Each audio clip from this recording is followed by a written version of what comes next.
Jom teman saya buat sayur sumbar ikan yang tofu edisi Ramadan.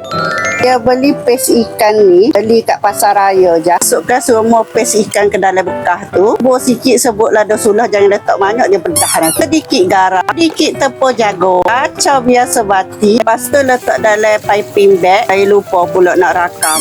Next kita potong serong dan tebal terung tu dalam video tu. Lepas tu potong tengah tu, jangan putus. Terusnya bubus pes ikan. Letak padat-padat, lepas tu tekan-tekan. Pakai padat-padat dah, takut nanti bila kita masak dia terburai. Next kita potong tengah, jangan putus bendi tu. Bersih-bersih. Lepas tu buai biji dalam bendi. Letak pes ikan pula dalam tu biar padat. Tekan-tekan sikit, tak sebui dia terburai bila masak. Lepas tu buat habis sayur beli dan terung tadi. Ini hasil yang saya buat.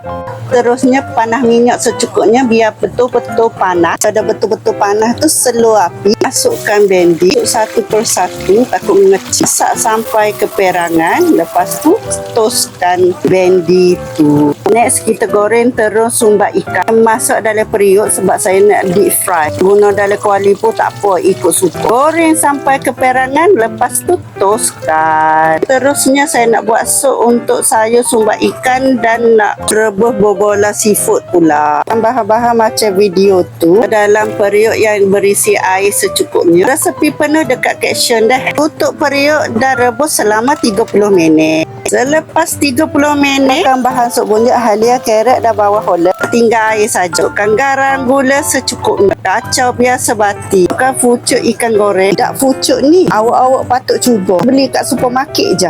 Gambar hok saya beli. Selama 1 minit, lepas tu toskan bahan-bahan seafood yang lain sampai lembut. Lepas tu toskan dan yang tofu. Jangan lupa subscribe, like, komen, share video ini. Terima kasih.